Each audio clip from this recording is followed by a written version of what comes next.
The room smelled of metal and rot, the kind of odor that doesn't age, only thins out until it becomes memory. A single bulb buzzed overhead, throwing shadows over the chalk outlines that had long since faded from the floor. The walls bore water stains like bruises. Boxes of evidence slumped in the corner, labeled in handwriting that had outlasted its owner.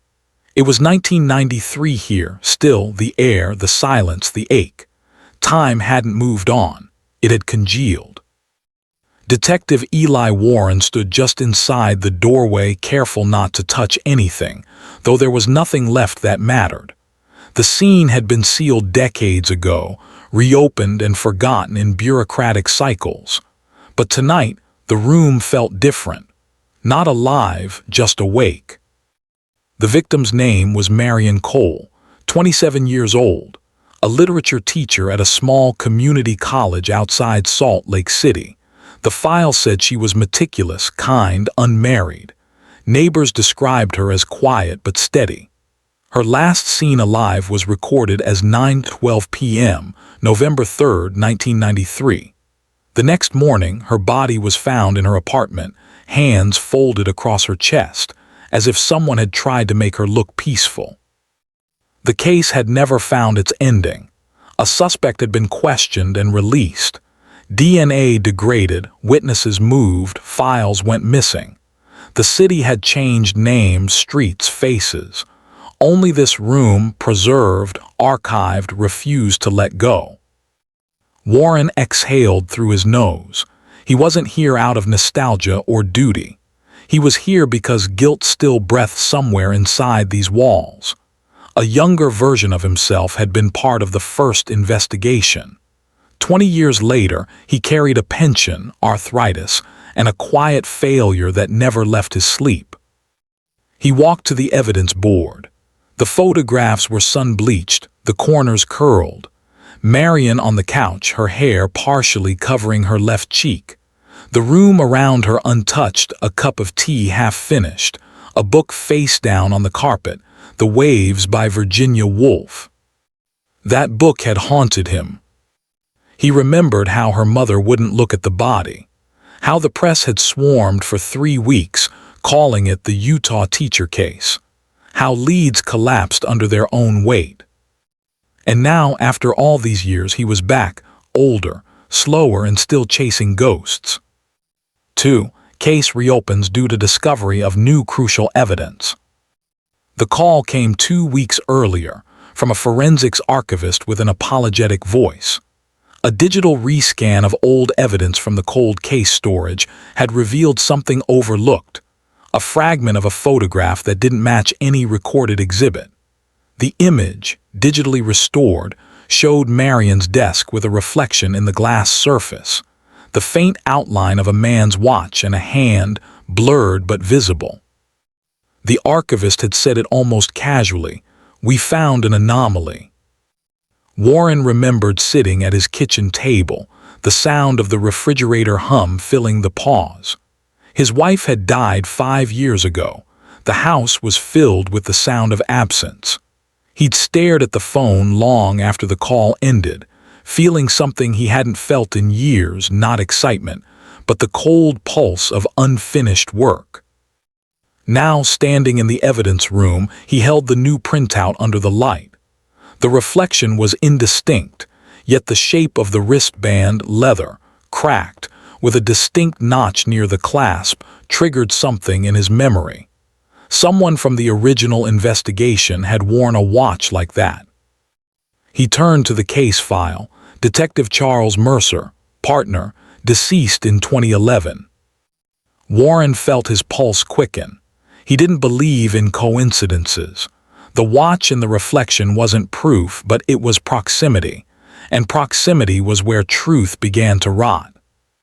The department had agreed to reopen the file quietly. Routine archival review, the memo said, but Warren knew better. The district wanted closure for an old PR wound. A dead teacher, a small-town scandal, a failed system.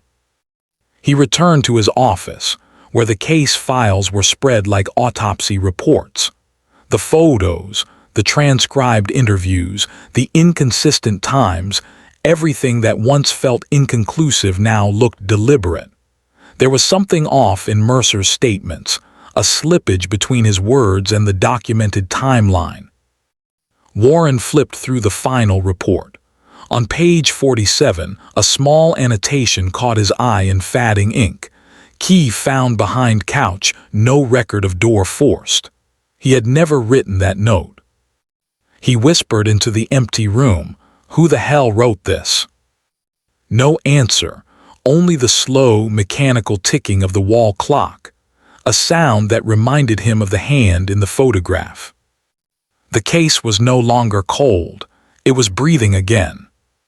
3 investigator examines, passed reports to identify overlooked details. The next morning, Warren sat beneath the flickering light of the records division, a cup of burnt coffee beside him. Rows of gray filing cabinets stretched into the dim corners, filled with decades of human ruin cataloged by name and date. The files smelled of mildew and toner. He pulled Marianne's case file from the archive shelf, its manila cover frayed, the corners darkened by age. He began with the autopsy. The report was precise, detached, cause of death, blunt force trauma to the temple consistent with a heavy object, no signs of sexual assault, no fingerprints recovered from the scene beyond the victims and one partial, inconclusive. The coroner's note mentioned bruising on the wrists, restraint marks, possibly from holding rather than binding. That distinction had always bothered him. Then the interview transcripts, pages of half-truths and exhausted questions. Students, colleagues, neighbors. One in particular, Ellen Marwick, colleague and close friend, described Marianne as distracted in her final weeks. Something about a visitor at night, a man she wouldn't name. Ellen's statement had been cut short, supposedly due to illness. No follow-up interview ever conducted. Warren read it twice, then again. His eyes drifted to the initials of the officer who conducted that interview, CM. Mercer again. He went through the photographic log. Every image was indexed, time-stamped. But one entry, frame 217, had no photo attached, just the note. Exposure error discarded. The signature beside it matched Mercer's handwriting. Warren leaned back. The chair creaked like a confession.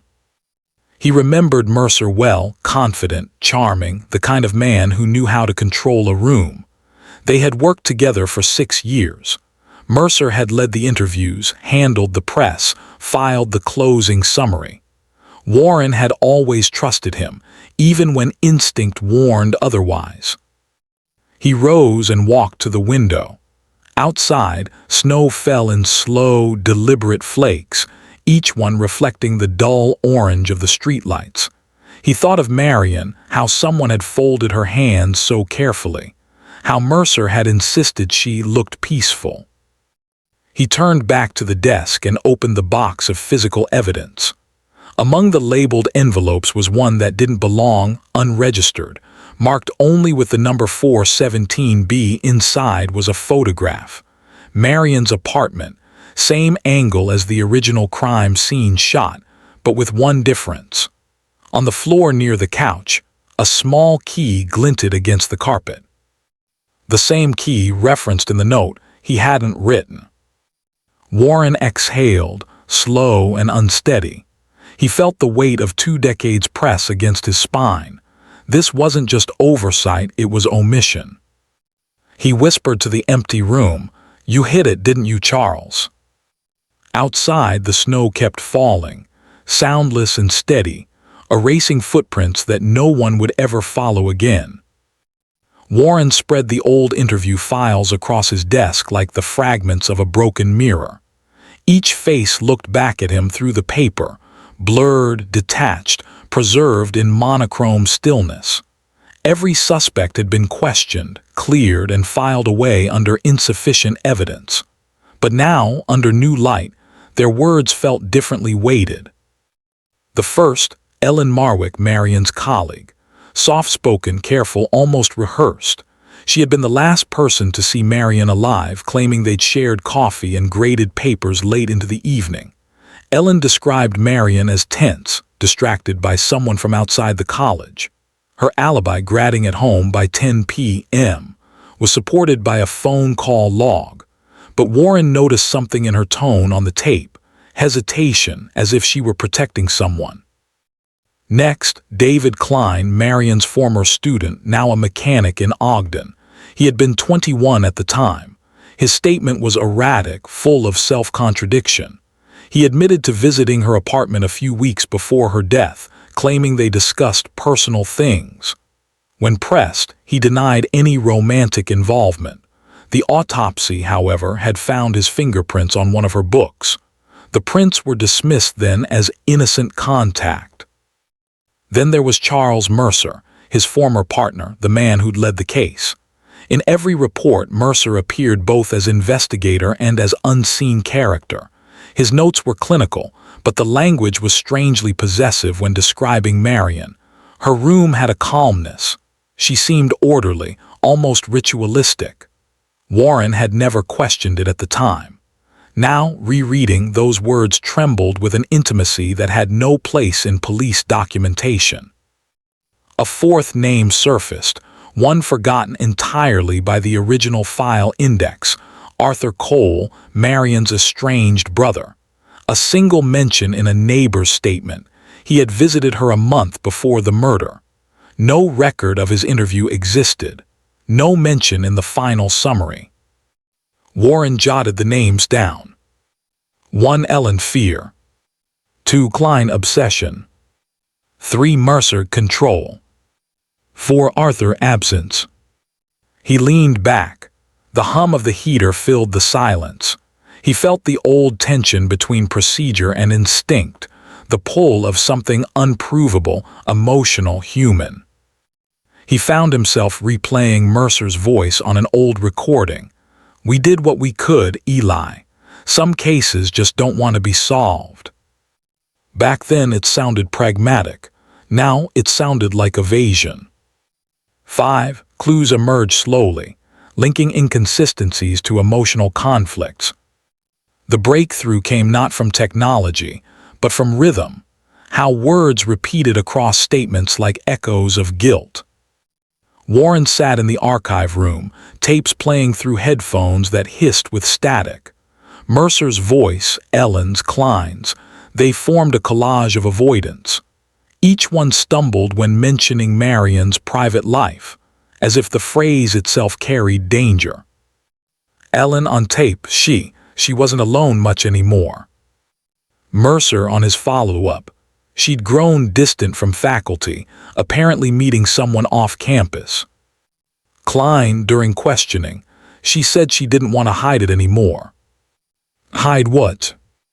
Warren searched through Marianne's personal effects. Among the cataloged evidence was a sealed envelope labeled unopened mail. Inside, one letter stood out, a formal typewritten note dated a week before her death, unsigned. "You don't understand what he's capable of. Stop meeting him. Stop before it turns ugly." The ink had bled slightly, as though damp when written. No fingerprints, no return address. He placed the letter beside Mercer's old field notes. The same model of typewriter had been used for his reports, the same misaligned lowercase e.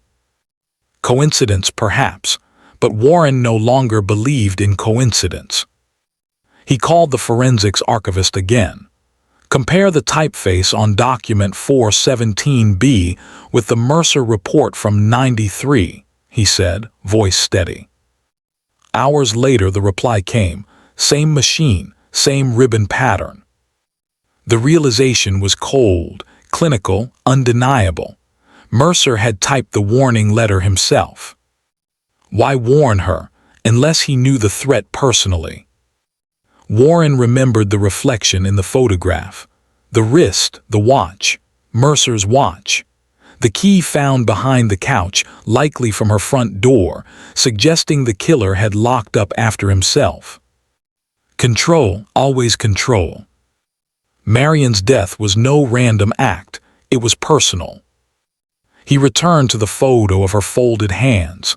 There was tenderness in their placement, deliberate care. He thought it mercy. Now it looked like guilt.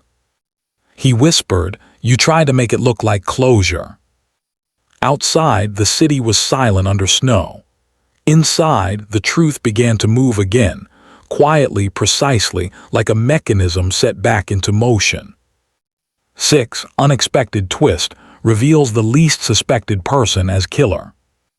But as Warren prepared to close in on Mercer's memory, drafting the posthumous indictment, assembling the forensics chain, something small shifted in the data. The key. The evidence log now showed it had been cataloged not by Mercer, but by E. Marwick, Ellen. Warren checked the chain of custody twice.